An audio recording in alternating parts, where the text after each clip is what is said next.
جیسا کہ آپ جانتے ہیں کہ بڑے مبارک ایام چل رہے ہیں، جیسے رمضان المبارک کے ایام بڑے قیمتی ہوتے ہیں، ایسے ہی یاد رکھیے یہ عشرہ ذی الحجہ کے ایام بڑے ہی قیمتی ایام ہیں۔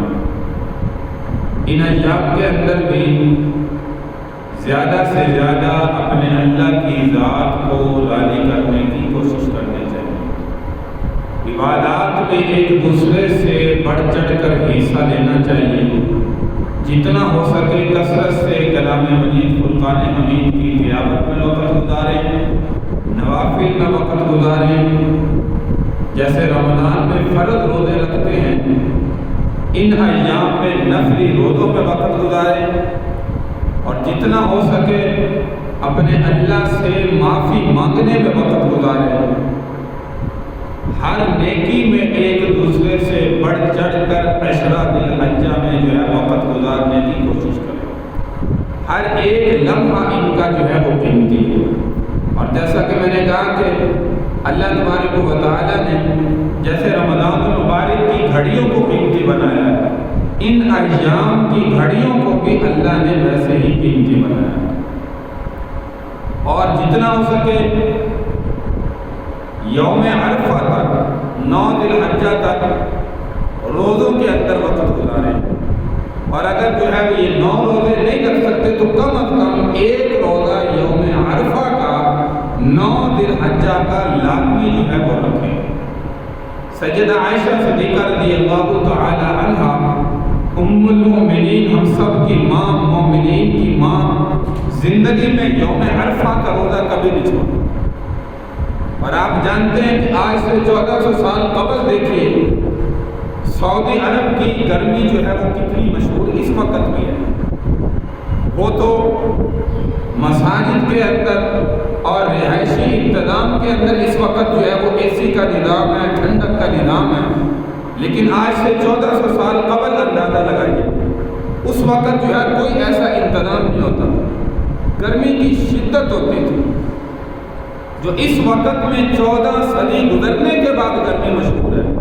تو اس سے پہلے اندازہ لگائیں کہ جب اتنے گھر نہیں ہوتے تھے، بلڈنگیں نہیں ہوتی تھی، اور جو ہے پہاڑی پہاڑ ہوتے تھے، اور جو ہے وہ گنجان آباد علاقے ہوتے تھے، تو اس وقت گرمی کتنی مشہور ہوگی۔ تو ایک دفعہ حضرت عبداللہ بن زبیر رضی اللہ تعالی عنہ نے سیدہ عائشہ صدیقہ رضی اللہ تعالی کو فرمایا خالہ جان، اس سال گرمی شدت کی ہے، بہت زیادہ ہے، آپ جو ہے وہ یوم عرفہ کا روزہ لے لیں۔ تو اماں صدیقہ رضی اللہ تعالی عنہ نے فرمایا کہ بیٹا دیکھو، حضور علیہ السلام اپنی زندگی میں آپ نے جو ہے وہ کبھی یوم عرفہ کا روزہ نہیں چھوڑا، اور حضور علیہ السلام نے فرمایا کہ جو یوم عرفہ کا مسلمان بندہ روزہ رکھتا ہے، فرمایا اللہ تبارک و تعالیٰ اس کے گزشتہ 1 سال کے گناہ اور آئندہ آنے والے 1 سال کے گناہوں کی مغفرت کا اعلان فرما دے۔ تو کیوں نہ میں اپنے 1 سال کے گزشتہ زندگی کے گناہ اور آئندہ آنے والے سال کے گناہ جو ہے وہ اپنے اللہ سے معاف نہ کروں؟ یہ کیسے ممکن ہے کہ میں یوم عرفہ کا روزہ چھوڑ دوں؟ تو اس لیے میرے بھائی اگر 9 روزے نہیں ہو سکتے، کم از کم یوم عرفہ کا 9 ذی الحجہ کا روزہ ہر حال کے اندر جو ہے وہ رکھیں۔ تو یہ ایام بڑے قیمتی ایام ہیں، ان ایام کی ہمیں جتنی ہو سکے جو ہے وہ قدر کرنی چاہیے، کثرت سے یہ عبادات میں جو ہے وہ حصہ لیں، اور اخلاص نیت کے ساتھ جب 10 ذی الحجہ کا دن آئے، اخلاص نیت کے ساتھ جانوروں کو اللہ کے نام پر جو ہے وہ قربان کرنے والے۔ اور جس بندے پر قربانی واجب ہے، وہ گزشتہ بھی ذکر کیا، مستحب عمل اپنی انگلیوں کے ناخن اور اپنے جسم کے بال جو ہے وہ نہ کاٹے۔ اگر جو ہے وہ 10 ذی الحجہ کو قربانی کے بعد یہ عمل کرے گا، اس کا الگ اجر و ثواب اللہ تبارک و تعالیٰ اس کو جو ہے وہ عطا فرمائے۔ یہ اس بندے کے لیے جس نے قربانی کرنی ہے، اور جس نے قربانی نہیں کرنی اس کے لیے یہ ضروری نہیں ہے، مستحب نہیں ہے۔ تو اسی طرح میرے بھائی قربانی کے ایام چل رہے ہیں، عشرہ ذی الحجہ کے ایام چل رہے ہیں، عن قریب 10 ذی الحجہ کا دن جو ہے وہ آنے والا ہے۔ تو اس لیے ان ایام کی قدر کریں، جتنا ہو سکتا ہے اپنے اللہ کی ذات کو راضی کرنے کی کوشش کریں، اور جانور وہ خریدیں جو آپ کی نظر کو جو ہے وہ اچھا لگتا ہو، جس کو اللہ کے نام پر ہم نے قربان کرنا ہے، کیونکہ 10 ذی الحجہ کے دن جو سب سے بڑا عمل ہے وہ یہی عمل ہے کہ مسلمان بندہ جانور کو اللہ کے نام پر جو ہے وہ قربان کرنا ہے۔ میں نے گزشتہ بھی ذکر کیا کہ اس دن میں کوئی عمل اس سے بڑا نہیں ہے۔ ہم کہیں کہ قربانی کے وجوب کو چھوڑ دیتے ہیں، ایک بندے پر قربانی واجب وہ کہتے ہیں میں قربانی نہیں کرتا، یہ قربانی کی قیمت اس کے پیسے کسی غریب کو صدقہ کر دیں، کسی کا کام آ جائے، وہ زیادہ بہتر ہے قربانی کے عمل کرنے سے۔ نہیں میرے بھائی، حضور علیہ السلام بیٹھے تھے، صحابہ کرام رضی اللہ عنہم اجمعین کا مجمع موجود ہے، ایک صحابی آئے، یا رسول اللہ 10 ذی الحجہ کے دن سب سے بڑا عمل، سب سے بڑی نیکی کون سی؟ تو حضور علیہ السلام نے فرمایا کہ عید الاضحیٰ کے دن 10 ذی الحجہ کے دن سب سے بڑی نیکی، سب سے بڑا عمل یہ ہے کہ مسلمان جانور کو اللہ کے نام پر جو ہے وہ قربان کرے۔ وَلِكُلِّ أُمَّةٍ جَعَلْنَا مَنْسَكًا لِيَذْكُرُوا اسْمَ اللَّهِ۔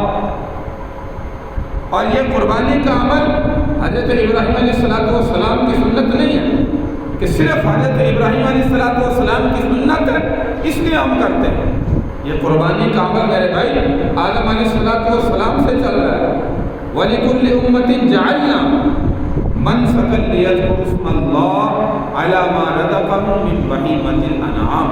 اور جب ہم قربان کرتے ہیں اس پر ہم نے اپنے باپ دادے کا یا جس کی طرف سے کر رہے ہیں اس کا نام نہیں لینا، لِيَذْكُرُوا اسْمَ اللَّهِ، صرف اور صرف اللہ کا نام لینا۔ بسم اللہ، اللہ اکبر، اللہ کے نام پر کرنی ہے، اللہ کی رضا کے لیے کرنی ہے۔ ہاں نیت ہوگی کہ میری طرف سے ہے، میرے فلاں والد کی طرف سے ہے، میرے فلاں عزیز کی طرف سے ہے، یہ فلاں کی طرف سے ہے، یہ قربانی کا حصہ کر رہے ہیں، لیکن نام اس پر صرف اور صرف اللہ کا ہے۔ لیذکروا اسم اللہ، اللہ تبارک و تعالیٰ نے ایک ایک چیز کے آداب سکھائے ہیں۔ لیذکروا اسم اللہ، اللہ کا نام لینا، علی ما رزقہم من بہیمۃ الانعام، انعام کہتے ہیں جانور۔ اللہ تبارک و تعالیٰ نے کلام مجید فرقان حمید کے اندر جو ہے وہ ہمیں ایسا سمجھیے کہ زندگی گزارنے کے اصول اور طریقے سکھائیں، اور یہاں پر بتایا کہ کون سا جانور اللہ کے نام پر قربان کر سکتے ہیں۔ بہیمۃ الانعام، جو شکاری نہ ہو، پالتو جانور، گھر کے جانور، اور ہیں کتنے؟ ثمانیۃ ازواج، سورہ حج کے اندر دوسری جگہ پہ ارشاد فرمایا من الضأن اثنين ومن المعز اثنين قل آذكرين حرم أم الأنثيين أم اشتملت عليه أرحام الأنثيين۔ اللہ تبارک و تعالیٰ نے ایک ایک چیز کا ذکر فرمایا، ومن البقر اثنين ومن الإبل اثنين، 8 قسم کے جانور کا ذکر فرمایا، ثمانیۃ ازواج، 8 قسم کے کون؟ بکرا، نر اور مادہ، اسی طرح جو ہے وہ گائے، نر اور مادہ، اونٹ نر اور مادہ، دمبا نر اور مادہ۔ یہ 8 قسم کے جانور اللہ تبارک و تعالیٰ نے کلام مجید فرقان حمید کے اندر فرمایا کہ یہ جانور تم اللہ کے نام پر دو۔